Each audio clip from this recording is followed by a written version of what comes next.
You are listening to an all-new episode of the Model Experience podcast, live from the Model House. The Model Experience is the #1 resource for models. Real models, real stories, real resources. Visit themodelexperience.net to learn more and be sure to follow us on Instagram at The Model Experience. Hey guys, thanks for tuning in to an all-new episode of the Model Experience podcast. Today's guest is the head of social media at KSWISS, Omar Prestwich. What up? What up? Thank you so much for being on our show. Yep. Well, thank you for letting me come and pose for a sec. For sure. We like to get different perspectives on our show. Obviously, it is like a model podcast, if you will. So we have a lot of models on here, but also we've had like directors, photographers, designers, and pretty much the idea is to give like a different perspective because not, you know, the model's perspective isn't always, I guess, the right perspective every time. Or, I don't know, I guess it's just better when you have more direction from professionals. Gotcha, yeah. So, you run social at KSWISS. I sure do. If you ever, go ahead. No, tell me. If you ever reach out to KSWISS at KSWISS, I'm the one that's responding. Good to know. So, well, thanks for responding to all of my retarded messages. No, but the reason why I really wanted to bring you on, well, backstory, I was on your podcast, so thanks for that. Hopefully it comes out soon. It will. Okay.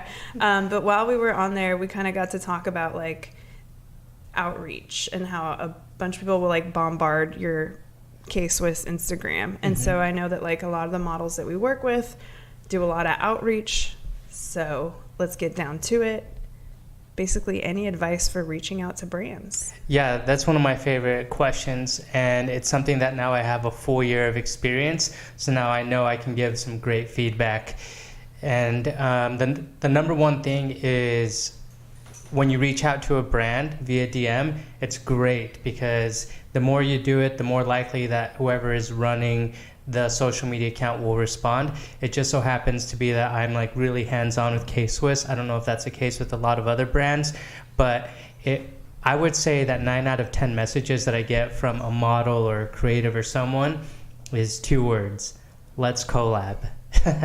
Or in the case of KSWISS, I get a lot of, it's the same message. Yeah. It says something along the lines of, I love your brand, or I came across your brand, or I've been wearing KSWISS. And I'm like a no bullshit kind of guy, so I will literally go through, and as soon as I see it, I'll click on the profile, and I'll look for 2 things. 1, do they follow KSWISS? Boom. And 2, does their immediate like representation fall in line with our brand and our brand mission? And most of the time, I would say 80% of the time, the answer is no. I would say 99% of the time, no one follows KSWISS. Very few people, because you know when someone follows you and you don't follow them, it says follow back. Yep. So I'm really blunt with people. Like I had a girl, she has 50,000 followers. I think that's great. Yeah. Good engagement, a few thousand likes per photo.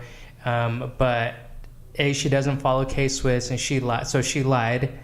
And then 2, so you're a liar, so you gotta go straight up. And then 2, like I scrolled and looked, and I'm like, well, none of her photos have anything to do with sneakers or entrepreneurship or what the brand is. So I kindly wrote her and said, hey, female person, human, I won't say her name.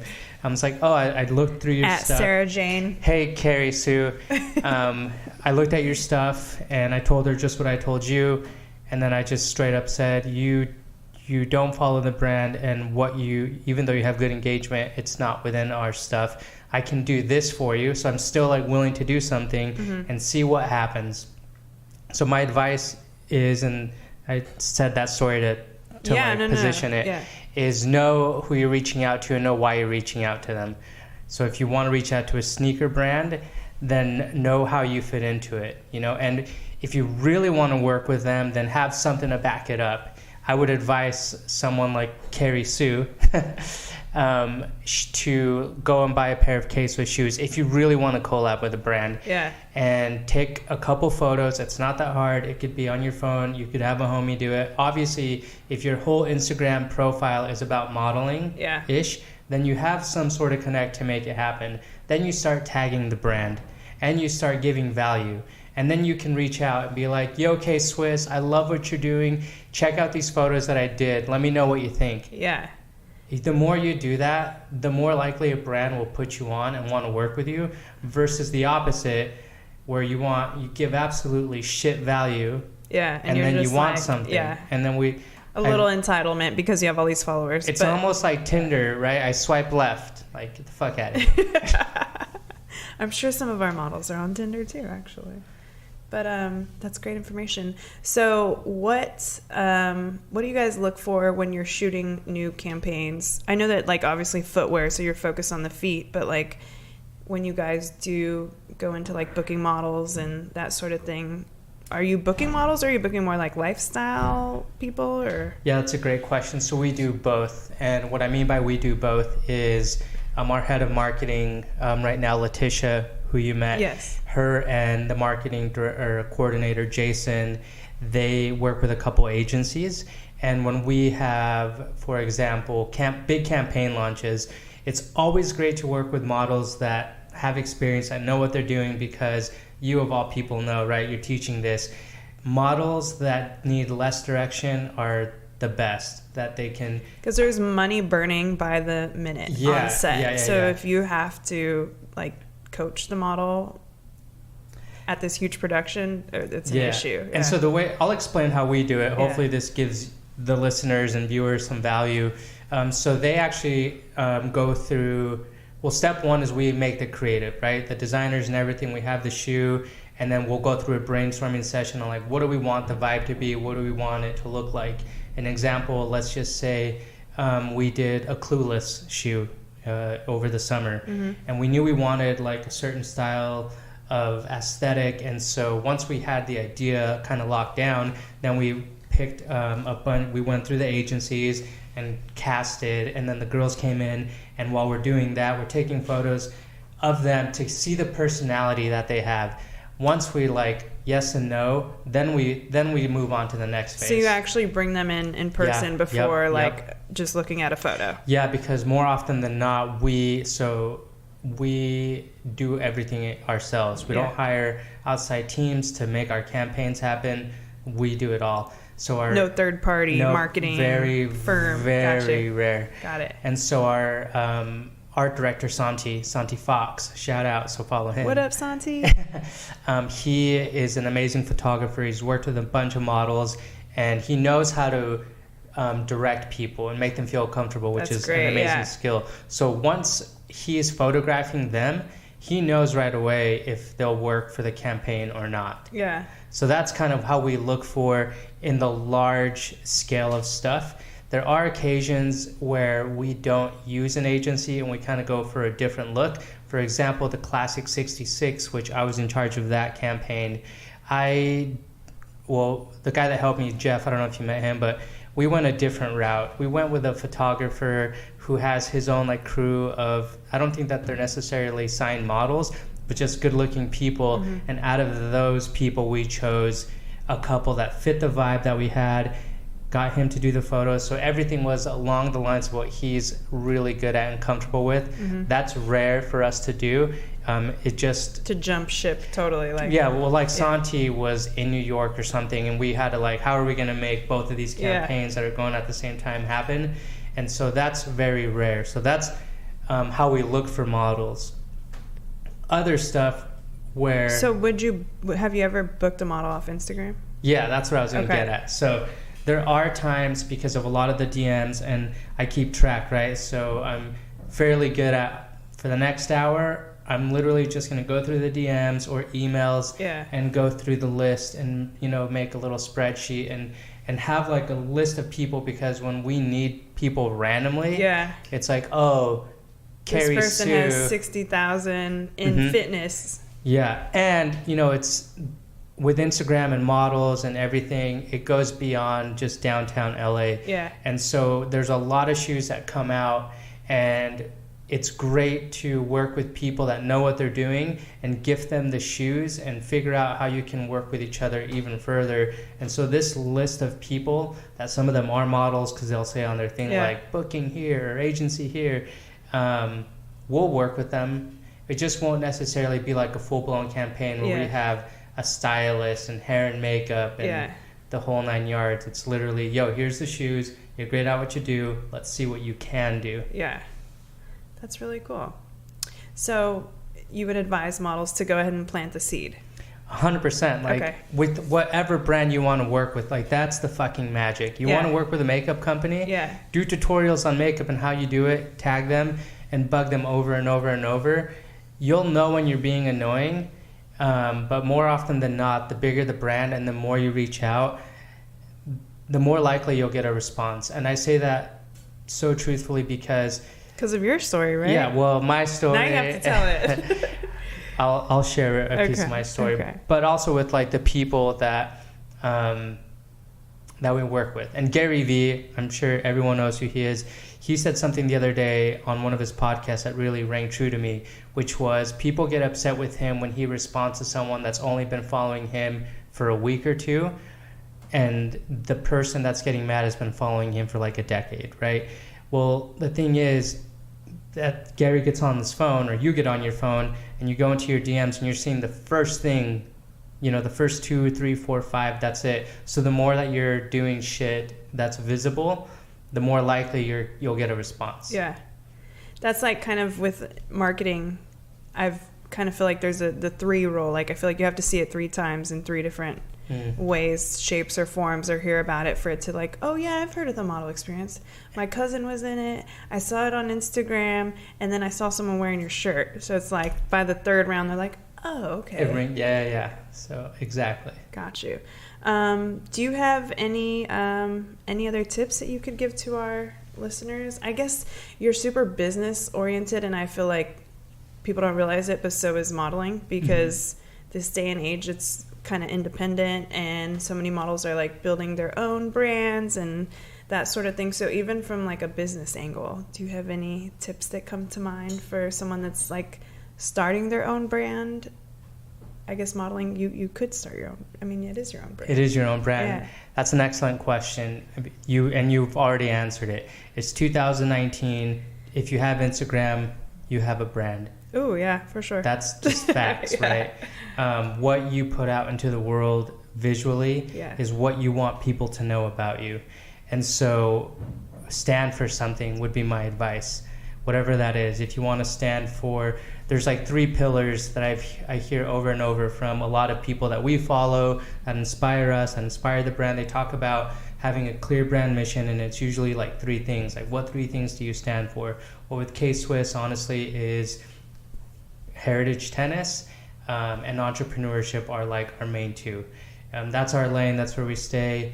And then with anyone else, I would just kind of say follow about the same model, not your model. No pun intended. Yeah, no pun intended, but it's punny. Yeah. Ish. Yeah, stand for something, right? If you are a model, then what 3 things? Are you like a lifestyle model, a fashion model? Categories. Yeah. Like, health, fitness. Exactly. And stick to that over and over and over, and figure out how you can share that stuff with the world and give value. There's something that I've personally started doing, because what got me to where I am right now was a series of value-given content, meaning there was always purpose with what I was doing or trying to accomplish and what I was putting out into the world.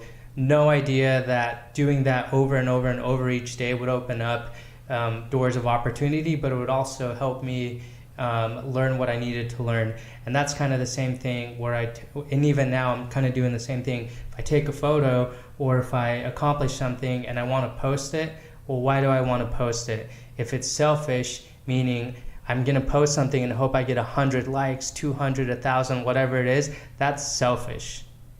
If you post a picture and give context behind it and it gives someone else value, I think that's where you really learn to become a brand, if that makes sense. For sure.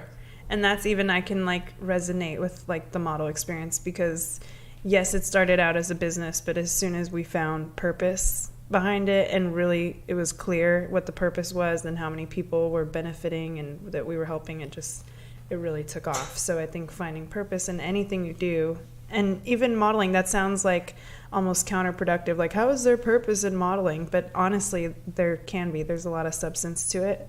And most of it is, I feel like, mental. So you've got to be in that state. Yeah, I mean, if I was a model, which I'm not, but maybe today I am. You've done some shoe modeling, right? I definitely have done some shoe modeling. Foot model. Some hand modeling, too, when I hold the shoe. There you go. Talk about it, right? Like, think about all the platforms that there are out there and how every person is good at multiple things, and you can become great at many things, in my opinion. So if I was a model, I talk about the process, right? How do I land my first gig?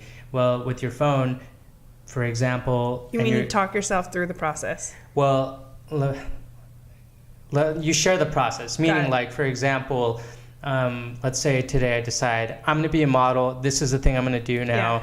Yeah. All right, so I would write down the first few steps. Okay, what does it take to be a model? I'd write down the list on how to do it. Portfolio, etc. Right? Yep. And so then you have your cell phone, and then you start documenting. Well, I'm going to go to this casting. So you get your phone, you hold it out, selfie style, because that's when we're best.